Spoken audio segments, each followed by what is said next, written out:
Yon, isang napakagandang araw at napaka-good vibes na araw sa inyo mga kamamaw. Siyempre, bakit ba tayo masaya ngayon mga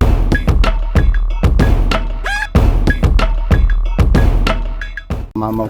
Saka ba naman mga kamamaw, hindi magiging masaya? Siyempre magpapasko na. Ano ba yung nararamdaman natin pag magpapasko na? Siyempre, di ba? Mabigyan natin ng kaligayahan yung mga kamag-anak natin sa Pilipinas, di ba mga kamamaw? So parang alam niyo na tong vlog na to ha. Siyempre, masayang masaya si kamamaw dahil siyempre yung ngiti at saya na makikita natin sa kanilang mga mukha, siyempre tayo ang dahilan nun mga kamamaw. Kaya masayang masaya ako mga kamamaw. So ngayon pupunta tayo sa La Familia dito sa Saskatoon, Canada. At tayo ay mamimigay, hindi naman mamimigay. Akong bagay, mamamahagi tayo ng ating blessing natin ngayong araw na ito. Bibigyan natin. Actually, tatlo yung papadalang ko. Papadala ko sa anak ko. Papadala ko dun sa biyanang ko kay Papa Alan Andaya. Ayan, papadala rin tayo. Ito, paano kung magkano lang yung kaya natin mga kamamaw, ano na, magiging masaya na sila. Ang mahalaga mga kamamo, inaalala natin sila, diba? So ayan, papadala rin ako kila Airmats. Dahil ang request na Airmats ay yung actually hindi naman talaga nila na-request, ako na nag-insist. Dahil alam niyo naman dito sa bayan ng Hagunoy, Bulacan, Philippines. Ayan. So bahain kasi sa amin. So minsan may times na tumatawag ako sa Messenger or sa Facebook. Kinakausap ko sila, minsan natatapat kasi madaling araw yung tawag ko. Nagkataon mga kamama nung time na is parang naglilimas-limas sila. Tawa naman ako, syempre matatanda na yung mga magulang natin Yung mga simpleng bagay na yun ay hindi na dapat sinasabi sa ng magulang mo. Which is, yun yung pinakamasarap na pakiramdam sa akin dahil lumaki akong ganoon. Yun, pasintabi na lang din mga kamama. Iba talaga yung generation ng millennial kami. Iba talaga yung generation ng millennial mga kamama. Yung mga taga millennial, mga millennial diyan, kaway-kaway kayo diyan. Ayan, maintindihan niyo itong sinasabi ko. Ikukumpara mo sa mga new generation ngayon, magkaiba na. Pero hindi ko sila minamaliit kung ano man ang meron ng new era ngayon or yung Gen Z ngayon. Pero kung pagkukumparahin mo yung when it comes sa yung usapang pakiramdaman mga kamamaw, hindi magpapatalo yung mga millennials. Yan talaga yung mga may kusa ba. Hindi mo na kailangang sabihan pa o paalala pa sa kanila mga ganyan. Yun yung mga ano natin yun yung mga kumbaga ba pinaka tawag dito secret weapon ng mga millennial yun. So yun na, anyway na, ayoko nang baka mamaya mabash ako ng mga millennial. Hindi ko na sinasabi sa inyo, hindi ko kayo inaano. Ang inaano ko lang yun yung pinaka-talent namin mga millennial kumpara doon sa mga Gen Z. Kulang din talaga sila sa pakaramdam. Wala silang ganon, hindi nila minsan naiisip na, alam mo yung lawakan pa nila yung pag-iisip nila para in term na parang common sense pa yun. Pero anyway, wag na natin pag-usapan natin. Good vibes tayo. Hindi natin tayo nagmawa ng vlog para batikusin kung ano man ang mga kung ano man ang era ngayon. Ko lang, bigla lang nag-sink in lang sa isip ko habang nagkukwentuhan tayo. So ayun nga, nakita ko naglilimas nga sila Airmas. Syempre matatanda na. Ako na nagpusa, sabi ko. Instead ako na kunyari ka parang maghanda kayo ng kahit pa paano sa Pasko, makapaganda pa rin naman sila. Ibig sabihin wag na masyado in grande or something na basta kung ano lang yung makayanan ko, kung ano lang yung makayanang ibigay ko is yun na lang ang pagdamutan nyo. So sabi ko sa kanila, isingit nyo to, ibili nyo to ng water pump. So at least pag dumating ang point na binabaha sila, hindi na sila mahihirapan kakayo ko. Kasi even ako, ilang taon pa lang ako, actually magpo 40 years old na ako sa January 2. So malapit na in 3 weeks birthday na ni kamama, 40 na ako. What more pa yung mga magulang ko, di ba? Yung edad nila na pagyuko-yuko nararamdaman ko na nga di ba? So parang nagsisinggi sa akin, what more pa yung nararamdaman na mas matanda pag yumuyuko-yuko. So siyempre nahirapan na sila. Ako na nag-initiate or ako na nag-insist na o ibili nyo na to ng, ng water pump, which is kaya nga ako masaya ngayon dahil alam mo yun, sabi nga nila is mas masarap magbigay kesa sa binibigyan, which is yun yung nararamdaman ko ngayon. So ngayon papadala tayo, punta tayo sa La Familia, at syempre mag-share tayo ng blessing, at syempre i-share din natin tong good vibes natin na to. So sa mga hindi pa nakakapag-subscribe, mag-subscribe kayo sa YouTube channel ko. Magna-drive na muna si Kamamaw. Sobrang excited eh, nabubulol na eh. So let's go! Ayun mga Kamamaw, ano nga pala dito, sobrang lamig dito nung mga nakarang araw. Actually negative 24, feels like negative 40 na siya mga Kamamaw. Ganun siya kalamig. Tipong pag wala ka no, nakaganto tayong suit natin na gloves na ganito, nakasuot tayo ng ganito winter jacket tapos wala kang gloves, titirahin niyo yung kamay mo, ang sakit, ang kapdik. Di pa tatagal mga Kamamaw ng 5 minuto. Ganun siya ka ano. Ako sila matagal na ng 5 minuto to stay outside ng ganun kalamig eh. Pero sa akin in 5 minutes ganun na nangyayari, halos parang hirap na yung kamay ko. Ay nakita niya rin naman yung kalsada, halos almost ano na talaga siya, parang naka black ice na, which is ito na kasi yung tuloy-tuloy na tong ano, winter na to, hanggang ano na yan, hanggang April na yan mga Kamamaw. Pero usually ang sobrang lamig talaga dito sa Saskatoon is like January, and last week of December tsaka buong January, and yun talaga yung pinakamalamig na ano na panahon dito sa Saskatoon. Siyempre sa sobrang bilis din ng panahon mga Kamamaw, sa sobrang busy ng mga tao, sa sobrang daming ginagawa mga Kamamaw, ay hindi na namin napapansin minsan yung tagal, kung gaano bang katagal, lalo kung dito ka na nakastay. Hindi mo na maano yung tagal ng lamig ng Canada dahil sa sobrang busy mo rin sa trabaho, hindi mo na napapansin. So paano na, April na, pa-summer na naman. Yeah, so ngayon medyo ano ngayon, kumbaga ba sa ano eh, tahimik si Haring Lamig. Kung may haring araw, may haring lamig ngayon. Si Haring Lamig tahimik ngayon, negative 8 lang ngayon. So chill lang, tamang ano lang tayo dyan. So ito yung ano, 22nd Street mga Kamamaw, dito sa ano, sa Saskatoon. So yun mga Kamamaw, kaway-kaway sa mga ano, sa mga uuwi ng Pilipinas ngayong December. Actually may mga katrabaho tayo, nag-uwian sila. So nakikiano na lang ako yung pakaramdam ng ano, kasi alam ko yung pakaramdam eh. Kasi ilang beses ko na na-experience umuwi ng Pilipinas ng Pasko. So kumbaga kahit hindi tayo umuwi mga Kamamaw, it doesn't mean ay magiging malungkot na tayo, di ba? Kung ano yung nararamdaman nilang saya o vibes nung umalis sila ngayon nasa Pilipinas na sila, babakasyon sila, damhin natin kahit nandito tayo sa Pilipinas. So paano ba natin gagawin? Siyempre sa pamamagitan mga Kamamaw ng tawagan nyo sila, kamustahin natin yung mga kamag-anak natin sa Pilipinas. At the same time, anytime naman, kasi yung oras ng Saskatoon to Philippines is like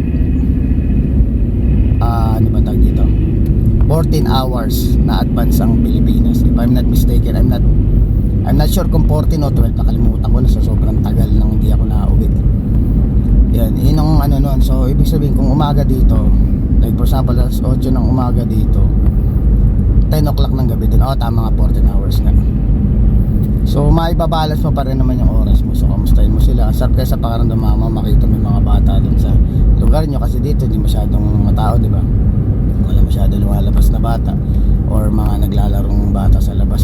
Sa amin pag umaga pa lang, alas 7 pa lang mga Kamamaw, naalala ko tuloy yung kabataan ko na gigising ka ng umaga, pagising mo sa umaga, lalo pag ito magpapasko, kwento-kwentuhan kayo ng ano ba yung mga pinamili nyong pamasko, ano ba yung mga activity na dapat natin gawin ngayong araw na to, may mga palaro, alam mo yung ganun mga Kamamaw. Yung presensya ba ng Pasko ay napakalakas mga Kamamaw. Kung ikaw ay nasa Pilipinas, kahit saan kang lugar magpunta, ramdam mo yung Pasko.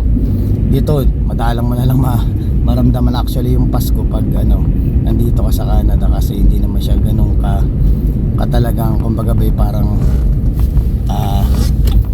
sineselebrate ng bonggang-bongga. Kasi sa Pilipinas ramdam mo kahit saan ka magpunta dito minsan marinig mo na lang magdadrive ka, may kantang pamasko, which is na-appreciate na rin yung kahit pa paano yung presence ba ng Christmas na padating ay napakahalaga, lalo na sa mga kabataan. So ngayon syempre makakapagbigay tayo ng mga ano natin, kanya-kaya tayo, mga nandito sa abroad, not only nakaipon na ng pang-package nila, inipon nila ng 1 year yun, papadala na nila, tapos makakarating na din sa mga kamag-anak nila sa Pilipinas.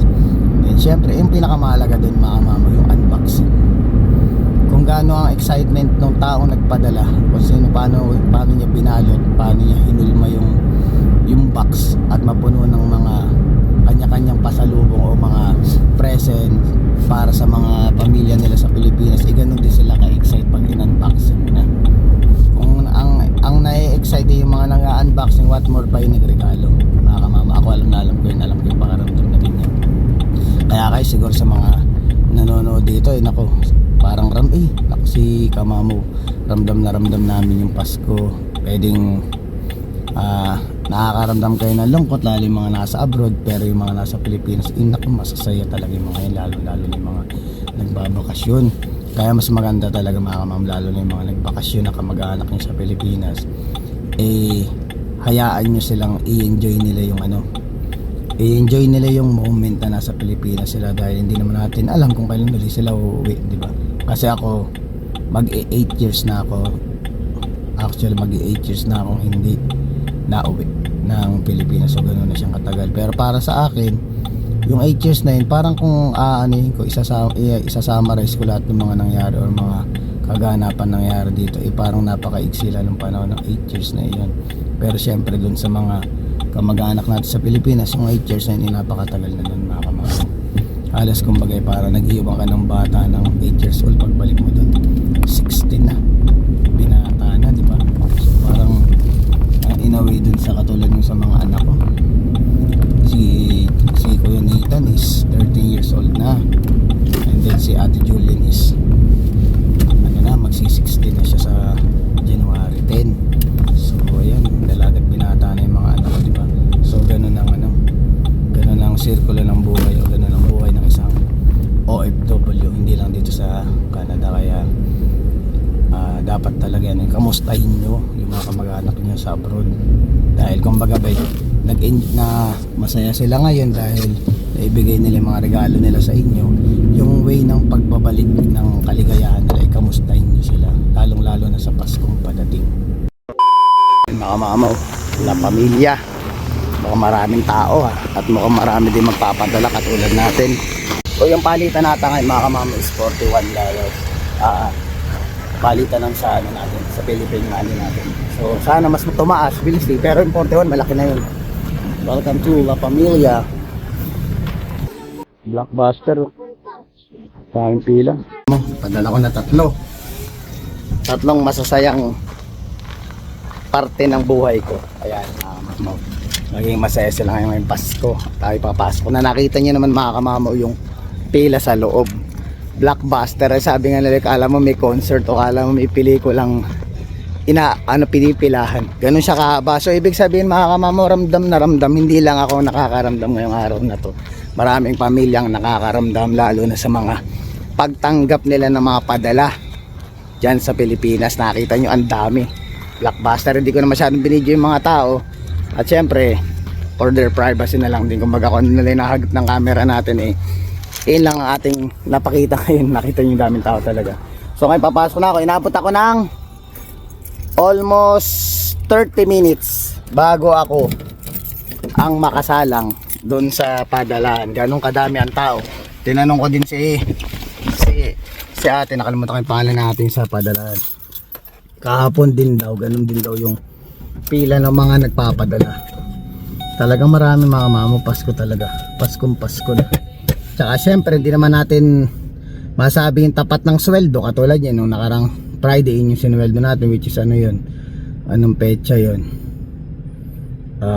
parang 12 lang, ganun lang diba, kumbaga masyadong malilate kung aabangan pa yung susunod yung katapusan. Ibig sabihin tapos na yung Pasko, hindi mo naaabutan yung mga dapat nilang gawin o may mga bagay man silang bibilin dun sa mga padalang ibibigay natin.